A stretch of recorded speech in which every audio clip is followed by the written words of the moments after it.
Okay, so we're going to look at one of the power and conflict poems called Bayonet Charge. This poem was written by Ted Hughes, and it's based on a soldier's experience in World War One of going over the top of the trenches. Now, Ted Hughes himself didn't fight in World War One, but his father did.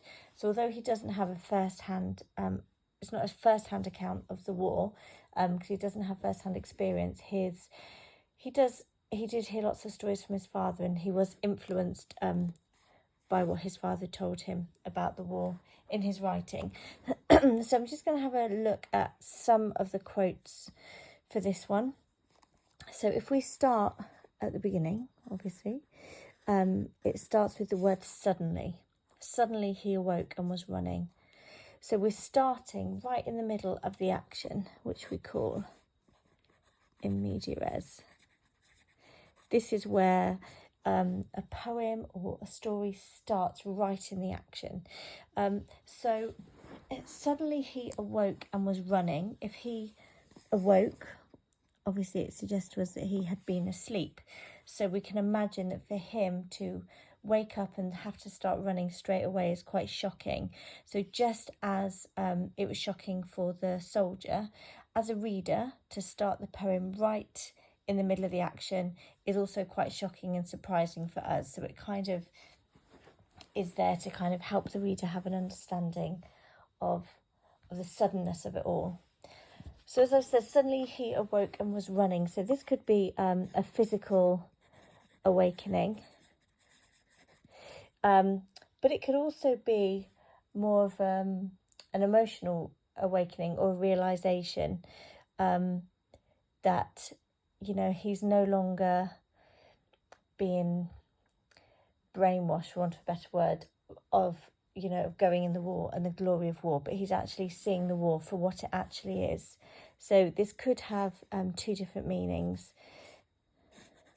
So a realisation as well as a physical awakening. If we go with the physical interpretation, it says he was running. Now, obviously, if he's just woke up and is running straight away, he's not going to be, you know, at his best or at his most alert. And we can see this when it talks about him stumbling across a field, as if he's almost kind of dazed. It also talks about he lugged a rifle, numb as a smashed arm. So this verb lugged suggests that he's really trying to drag it. It's really heavy. It's really difficult for him, which suggests that he's kind of fatigued,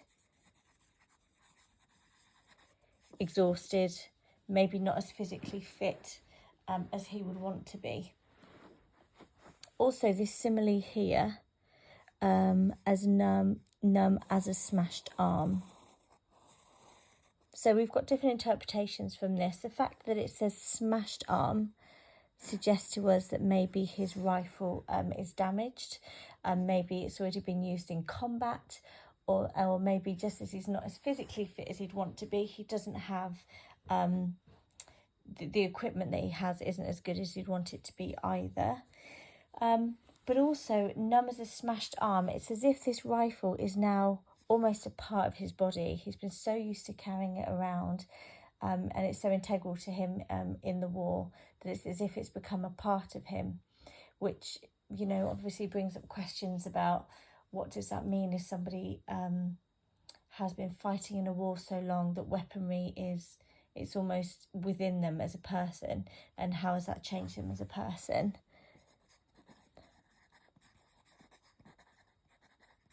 And if we go along with this interpretation of suddenly he awoke, as if he's had a realisation, that kind of awakening, and we could link that to the third stanza where it says, king, honour, human dignity, etc., dropped like luxuries. So from king, honour, human dignity, okay, so that sounds, this listing here, seems to be things that he thought he was fighting for. He went to war to fight for his king, to fight for his country, to be honourable. So this is why he was in war, and that's when it all made sense. But then we've got this word etc. And this really downplays the list that has gone before, as if, yeah, whatever, blah, blah, blah, as if that's no longer true for him. And we see this when it says it dropped like luxuries. So if all these things he was fighting for, they've now dropped. He's no longer fighting for them. In fact, it was a luxury to have them as a purpose for being in war. It was a luxury to know why you were fighting, because he no longer knows why he's fighting. And that's where we have this idea of, you know, the reality of war, how soldiers would go to war with, you know, the intentions of being honourable and having dignity and fighting for your country, and yet at some point when they're in the battlefield and when they're at war, they suddenly just that goes, and it is just a case of having to survive and just to get out alive. We also have that a little bit here where it says, in bewilderment then he almost stopped, as if he can't quite believe what he's doing and why he's there. He was running like a man, again another simile, who had jumped up in the dark and runs listening between his footfalls for the reason of his still running. You know, what is the reason that he is there? He can't remember anymore. He just wants to survive. So the question, this is just obviously an example question, but it was, compare the ways the poets present the reality of conflict in Bayonet Charge and one other poem. And I think a really good poem that you could compare with this one would be Exposure by Wilfred Owen. Now, Wilfred Owen himself was actually a soldier in World War One, so he does have first-hand experience. But I think a reason why they're good poems is because Wilfred Owen talks about, you know, being in the trenches and waiting for that combat. Whereas this poem is when that kind of next level, when they're going over the top of the trenches. So you can see that waiting, and obviously an Exposure, and I'll have a look at Exposure another day, they're being attacked by the weather. But in terms of the fighting, nothing is happening. Whereas in Bayonet Charge, there's a lot going on here. It's also really interesting to note that in Bayonet Charge, it talks about he awoke and was running.